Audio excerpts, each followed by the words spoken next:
구원의 도리에 대하여 생각하려고 합니다. 오늘은 서론으로서 구원의 방편으로서 복음과 신앙에 대해서 먼저 간략하게 나누어 보려고 합니다. 우리 모두가 한 번쯤은 생각보아야 할 질문들입니다. 여러분은 왜 신앙생활을 하십니까? 왜 예수님을 믿으시고 예배당에 출입하십니까? 왜 기독교에 몸담고 있습니까? 교회가 무엇을 하기 위해서 있는 것이라고 생각하십니까? 사실 교회에 다니는 사람들 중에는 왜 예수님을 믿어야 하는지, 왜 신앙생활을 해야 하는지를 바로 이해하지 못하는 분들이 많은 것 같습니다. 기독교와 신앙생활에 대한 오해. 어떤 이들은 신앙생활을 취미나 여가생활로 하는 이들이 있습니다. 전도를 하다 보면 신앙생활에는 취미가 없고 적성에 맞지를 않아서 못하겠다는 이들이 많습니다. 또 어떤 이들은 시간이 없어서 못 믿겠다는 것입니다. 이들은 신앙생활을 취미나 여가생활 정도로 생각하고 있는 것입니다.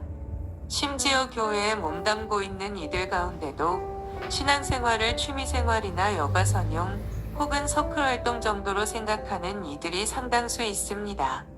시간이 나면 교회 모임에 참석도 하고 시간이 없으면 그저 의례히 빠져버리곤 합니다. 또 어떤 이들은 기독교와 교회를 진통제나 나눠주는 곳으로 생각합니다. 지금 자기가 당면한 문제에 대해서 임시 방편적인 처방이나 주는 곳으로 생각합니다. 자녀들을 곁길로 나가지 않고 착한 사람이 되라고 교회에 보내는 이들도 있습니다. 육체적인 질병이나 나아볼까 하는 생각에 나오는 이들도 있습니다. 사업이나 장사가 잘 될 것이라는 생각에서 큰 교회에 몸담고 있는 이들도 있습니다. 근심과 걱정으로 가득 찬 이들이 마음의 평정을 찾아볼까 하는 마음으로 신앙생활을 하는 이들도 있습니다. 어떤 이들은 정치, 경제적인 정의를 구현해 보려고 교회를 이용하는 경우도 있습니다. 이들은 하나같이 교회를 자기가 당면한 상처의 통증을 일시적으로 가라앉게 해주는 진통제나 나눠주는 곳으로 생각하고 있는 것입니다. 그래서 기독교의 신앙을 마약, 이나, 진통제, 혹은 아편 정도로 생각합니다. 세상에서 자기가 당한 상처나 아픔을 잠시 잊게 해주는 아편이나 마약으로 생각합니다. 병의 원인을 치료하는 것이 아니라 통증만을 가라앉혀주는 진통제로 생각하는 것입니다. 기독교와 신앙생활에 대한 바른 이해. 기독교에 대한 바른 이해. 그러나 교회는 진통제나 나눠주는 곳이 아닙니다. 예수님은 병의 원인을 놔두고 증상, 만을 다루는 의사와 같은 분이 아니십니다. 환자는 언제나 증상에만 관심을 가집니다. 본성적으로 그렇습니다. 환자는 질병에 대해서 많은 것을 알지 못하기 때문에 두통이나 옆구리가 아프다는 등 증상에만 매우 관심이 있습니다. 그가 원하는 것은 그 두통이나 아픔을 제거하는 것입니다. 병의 원인에 대해서는 미처 생각지 못하고 알려고도 않고 그저 증상만 가라앉게 해주었으면 하는 생각을 흔히 갖습니다. 그러나 증상은 질병 자체가 아닙니다. 물론 어떤 증상이 어떤 질병의 표징이 될 수는 있습니다. 그러나 사실 중요한 것은 증상이 아니라 질병 자체입니다. 의사는 그저 의학적인 차원의 증상만을 다루고 그만두는 일을 하지 않습니다. 그렇게 한다면 환자에 대해 아주 큰 잘못을 범하는 것이 되고 그 때문에 그 환자의 생명을 잃을 수도 있습니다. 환자에게 모르핀 주사를 놓을 수도 있습니다. 그러면 고통은 사라지고 완전히 나은 것 같을 수는 있습니다. 그러나 틀림없이 모두 낫은 것이 아닙니다. 속에서 암이 자라나고 있다면 그것은 계속해서 진행되어 나갑니다. 환자는 말합니다. 더 아파요. 그러면 그 환자에게 모르핀 주사를 또 놓아줍니다. 계속해서 주사를 놓고 환자는 그 의사를 보고 참 친절한 의사라고 생각할 수도 있습니다. 그러나 그는 암 때문에 죽어갑니다. 의사의 의무란 주사를 놓는 것에 있는 것이 아니라 무엇보다 먼저 이것의 원인이 무엇이며 무엇이 이러한 증상을 가져오는지 발견하는 것입니다. 이 사람으로 하여금 이런 증상을 가져오도록 한 것이 정확히 무엇인지 알기까지에는 그 증상을 가라앉히는 약을 쓰지 않습니다. 그 원인을 다룹니다. 그리고 그 원인이 되는 질병을 처리해 나가다 보면 증상도 제거하게 될 것입니다. 기독교는 정확히 그와 같습니다. 기독교는 인생이 겪는 온갖 질병 문제의 원인을 알려주고 치유해주는 것이지 그 증상만 가라앉히는 약, 진통제이나 나누어주는 곳이 아닙니다.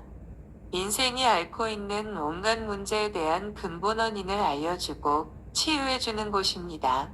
이 점을 잊지 마셔야 합니다. 예수님은 우리 인간이 처하여 있는 온갖 문제의 근원, 뿌리를 치료하시기 위해 오신 분이십니다. 그리고 그 일을 위해서 교회를 세우셨고, 목사를 세워서 인생의 근본적인 질병을 치유하도록 하신 것입니다. 왜 인간은 육체적인 질병이나 정신적인 갈등, 가난과 사회적인 불평등으로 인해서 오는 온갖 고통을 당하다가 마침내 죽음에 이르는가? 왜 이렇게 죽음의 그림자와 같은 온갖 고통을 겪다가 마침내 죽음에 이르는 병에 걸리게 되는가?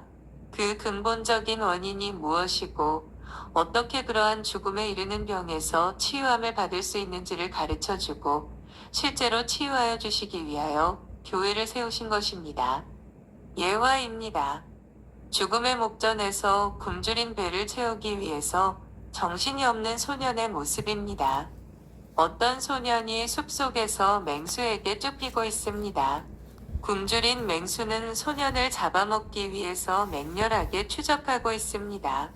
깊은 숲속이라 인가도 없고 소리쳐봐야 도와줄 사람 하나 없습니다. 맹수에게 잡아먹히려는 순간 소년은 엉겁결의 웅덩이 속에 뛰어들었습니다. 다행히 소년의 옷자락이 웅덩이 옆으로 나와 있는 나뭇가지에 걸려서 깊은 웅덩이에 떨어지지는 않았습니다. 소년이 안도의 한숨을 내쉬고 아래를 내려다보는 순간 기겁할 정도로 많은 뱀들이 떨어지기만을 기다리고 있습니다. 위를 보아도 맹수가 올라오기만 해라 하면서 입맛을 다시며 기다리고 있고 아래를 보아도 뱀들이 혀를 날름거리면서 떨어지기만 기다리고 있습니다.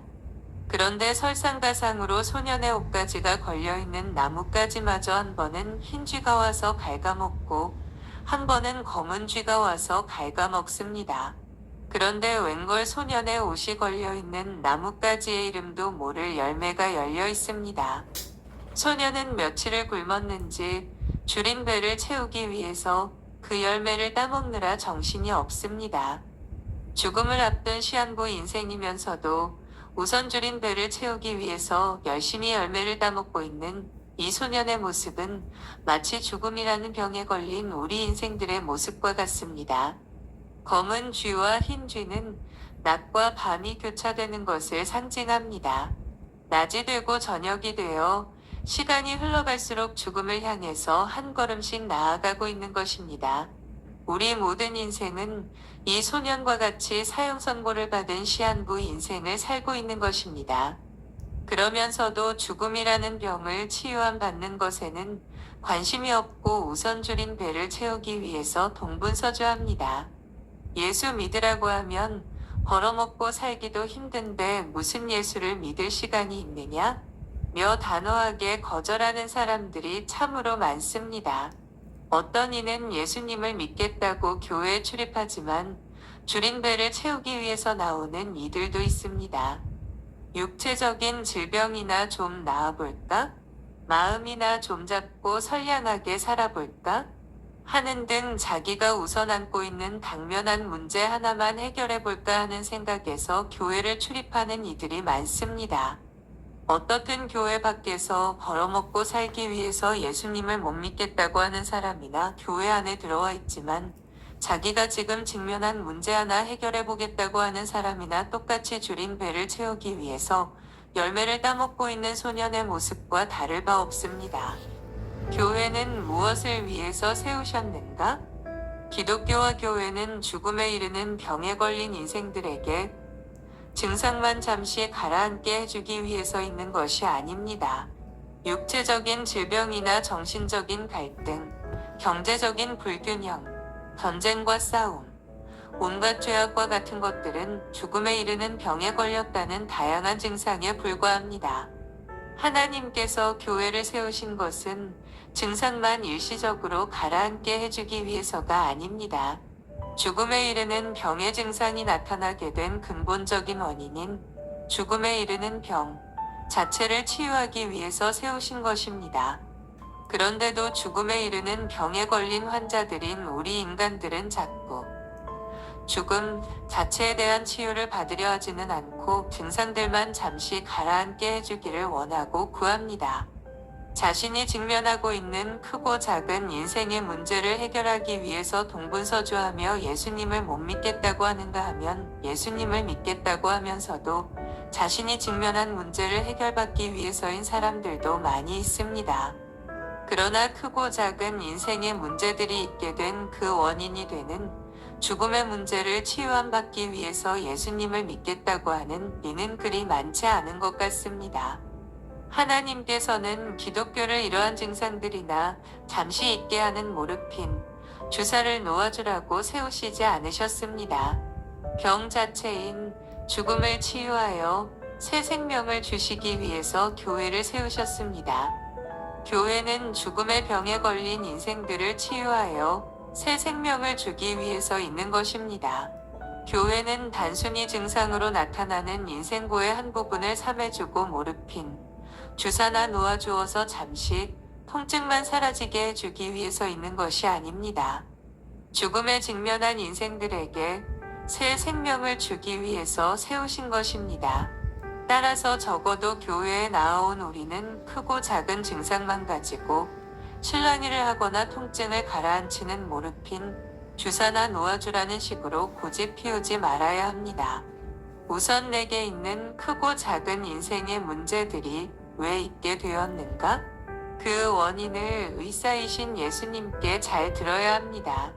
그리고 그 원인에 대한 처방대로 약을 복용하여야 합니다. 예수님께서 나를 죽음이라는 질병에서 살리시기 위해서 어떠한 일을 하셨는가를 잘 듣고 그 예수님을 영접하여야 새 생명을 얻게 되는 것입니다. 신앙생활에 대한 바른 이해. 그리고 신앙생활은 취미생활이나 여가생활로 할 수 있는 것이 아닙니다. 구원과 관련된 것입니다. 죽느냐, 사느냐, 내 사활이 걸려있는 문제입니다. 디모데후서 3시 15분에 보시면 성경은 예수 그리스도 안에 있는 믿음으로 말미암아 구원에 이르는 지혜가 있게 하느니라 고했고, 히브리서 10시 39분에서는 우리는 뒤로 물러가 침륜에 빠질 자가 아니요 오직 영혼을 구원함에 이르는 믿음을 가진 자니라 고했습니다. 그리고 베드로전서 1대 9에서는 믿음의 결국 곧 영혼의 구원을 받음이라 고했습니다. 우리가 주님을 믿고 신앙생활을 하고 있는 것은 구원과 관련된 것입니다. 영원한 생명이 걸려있는 문제입니다. 그런데 이렇게 영원한 생명이 걸려있는 신앙생활을 마치 취미생활을 하듯이 하거나 여가선용을 하듯이 한다면 얼마나 위험천만한 일입니까? 철부지 갓난아이가 칼을 가지고 노는 것으로 비하겠습니까? 아니면 실성한 사람이 총알이 빗발치는 전쟁터에서 웃으며 돌아다니는 것에 비하겠습니까? 그와는 비교도 안 될 정도로 위험한 일입니다. 영원한 생명이 달려있는 문제를 마치 취미생활 정도로 하고 있으니 말입니다. 구원의 방도 첫 번째, 바른 신앙입니다. 죽음에 이르는 병에 걸려있는 우리 인류를 구원하시려고 신앙을 구원의 방도로 주신 것입니다. 하나님께서 이루어 놓으셨고 약속하신 구원의 사역에 대한 내용을 잘 듣고 믿음으로 받아들이는 이들에게 새 생명이 주어지는 것입니다. 그러니까 신앙은 하나님께서 인류를 구원하시는 방도로 쓰이는 것입니다. 그런데 신앙이라는 이름 아래 신앙이 아닌 것들이 있습니다. 그리고 구원에 이르지 못하는 헛된 신앙들도 있습니다. 그리고 구원에 이르는 신앙이 있는 것입니다. 따라서 믿는다고 할 때도 바르게 믿어야 하는 것입니다. 신앙이 아닌 것. 우리 주변에서 주로 불신자들의 세계에서 널리 알려져 있는 미신이라고 하는 것은 신앙이라고 할 수 없습니다. 국어사전을 찾아보니까 종교적 관점에서 망령된 것으로 인정되는 신앙이라고 정의를 하고 있습니다. 점이나 구슬수반하는 민속신앙을 가리킵니다. 이를테면 삼신할머니가 있어서 아이를 점지해준다고 믿는다거나 부적을 가지고 다니면 신변이 안전하게 된다는 것, 그리고 집안에 재난이 많으면 렉댐을 해야 한다면서 무당을 데려다 굿을 것 등은 다 미신에 속한 것입니다. 노망이 들어서 정신 나간 사람들이나 믿는 것입니다. 노망된 사람이 자꾸 헛것을 보는 것처럼 헛것을 믿는 것이 미신입니다. 이런 미신은 신앙이라 할 수 없습니다. 우리 기독교의 신앙은 망령이 들어서 정신 나간 사람들이나 믿는 미신과 전혀 다릅니다.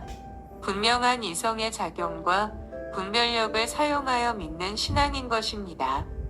헛개비를 믿는 것이 아니라 믿음의 내용과 분별력을 사용하여 믿는 신앙인 것입니다. 헛개비를 믿는 게 아니라 믿음의 내용과 대상이 있습니다. 따라서 기독교의 신앙을 가지고 있다 하면서도 미신에 빠지지 않으려면 믿는 바 믿음의 내용이 분명하게 있어야 합니다. 그리고 믿는 대상에 대한 바른 인식이 있어야 하는 것입니다. 그렇지 않다면 헛개비를 믿는 미신이 되는 것입니다. 그리고 기독교의 신앙이 아닌 것으로는 맹신이 있습니다. 맹신이란 옳고 그름의 분별이 없이 덮어놓고 믿는 것이요, 까닭도 모르면서 무작정 믿는 것을 가리킵니다. 주로 불교 신자들의 경우가 많습니다. 전도를 하다 보면 불교에서 가르치는 신앙의 도리들에 대해서는 전혀 아는 바가 없으면서도 이름만 올려놓고 불교 신자라고 하는 이들이 대다수입니다. 그런데 우리 기독교 신자들 중에도 맹목적으로 자기가 믿는 바 내용도 없이 무작정 교회만 출입하는 이들이 많습니다. 믿음의 내용도 없는데 맹목적으로 의지하고 열심만 내는 이들이 참으로 많습니다. 맹하게 신앙생활하는 이들이 많습니다. 이런 맹신도 신앙이라고 할 수 없습니다. 우리 기독교의 신앙은 믿음의 내용도 없이 맹목적으로 믿는 맹신과도 전혀 다릅니다. 분명히 믿는 바 신앙의 내용이 있습니다. 신앙의 도리들이 아주 분명하고 선명하게 있습니다. 따라서 맹신이 되지 않으려면 왜 믿는가? 믿어야 하는 이유를 밝히 알아야 합니다. 그리고 무엇을 믿는가에 대한 바르고 풍성한 인식이 있어야 하는 것입니다.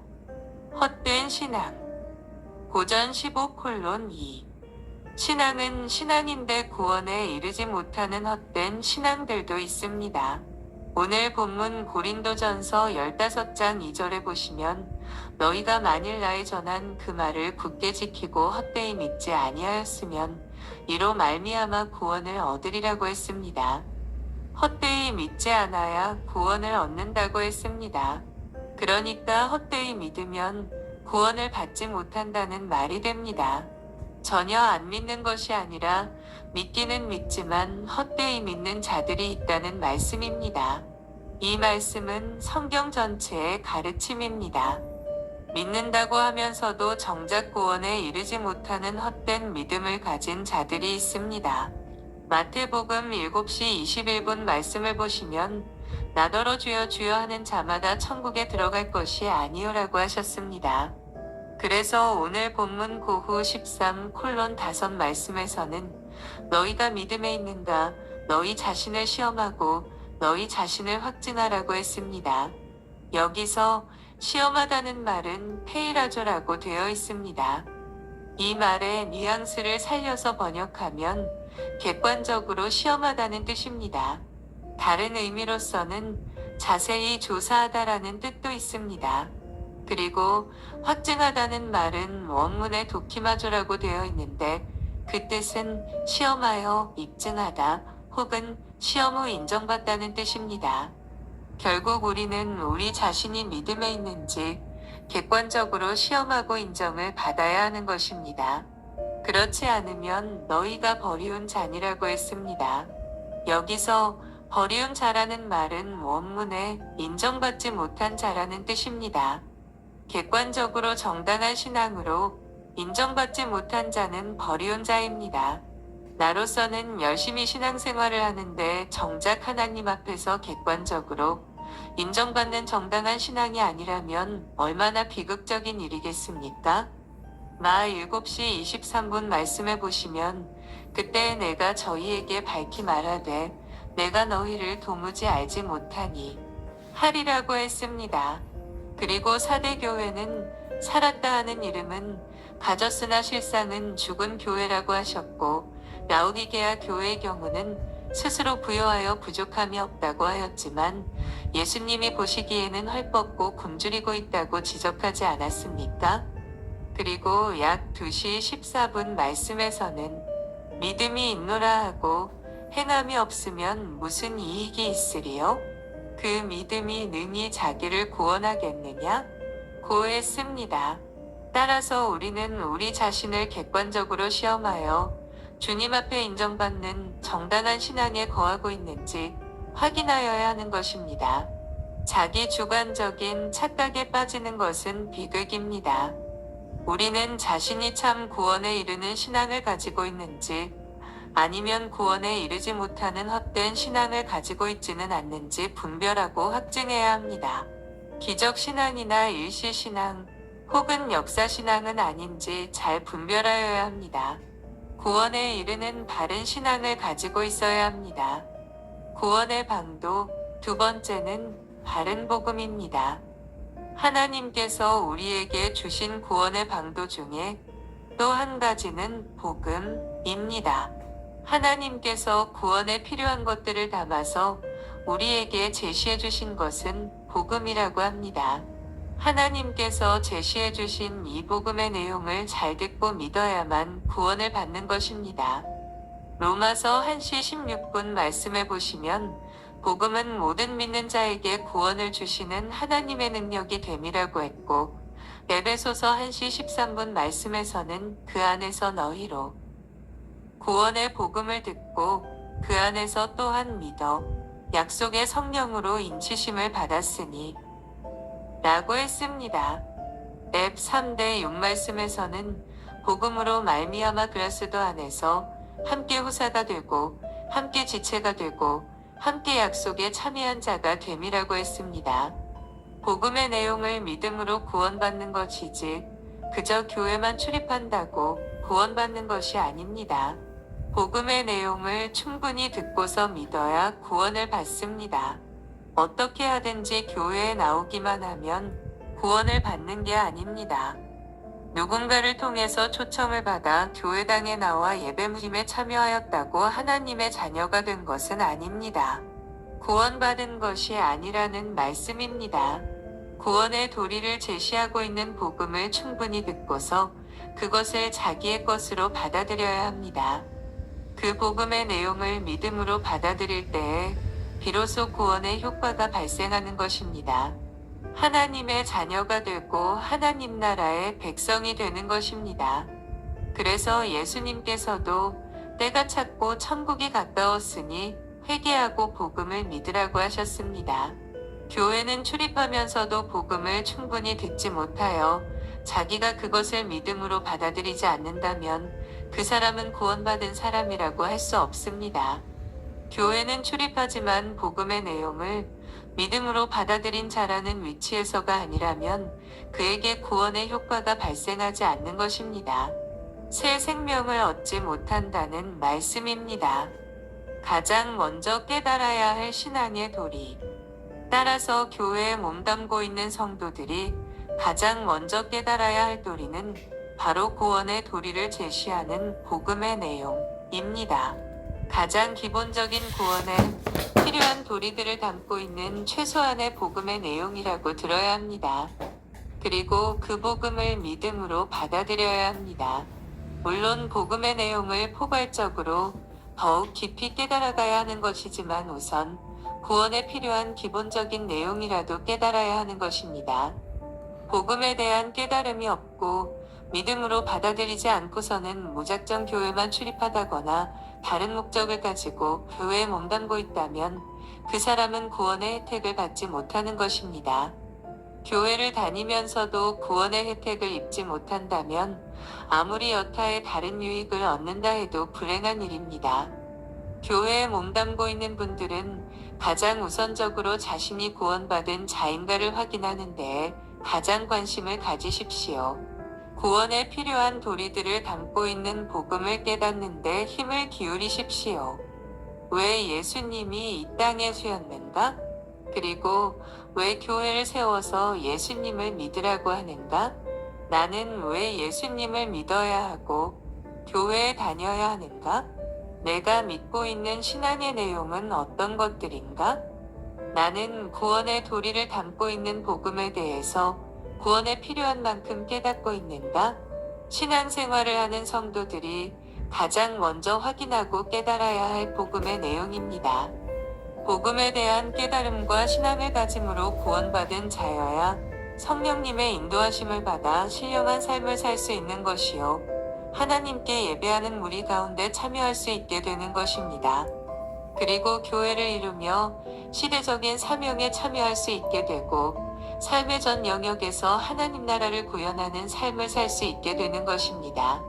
그러니까 신앙의 도리들을 깨닫는 데는 차서가 있는 것입니다. 차서 있게 신앙의 도리들을 깨달아 가야 하는 것이지 중구난방으로 희미하고 혼란스럽게 흩어져 있어서는 별 효과를 내지 않는 것입니다. 먼저 복음과 신앙에 대한 깨달음이 있어야 하고 성령님을 의지하며 살아가는 신령한 삶에 대한 깨달음이 있어야 합니다. 그런 후에 예배의 바른 자태와 교회에 대해서 그리고 하나님의 나라에 대해서 차서 있게 깨달아 가야 하는 것입니다. 앞으로 이러한 도리들을 함께 차서 있게 배우며 함께 깨달아 갈 수 있기를 바랍니다. 감사합니다.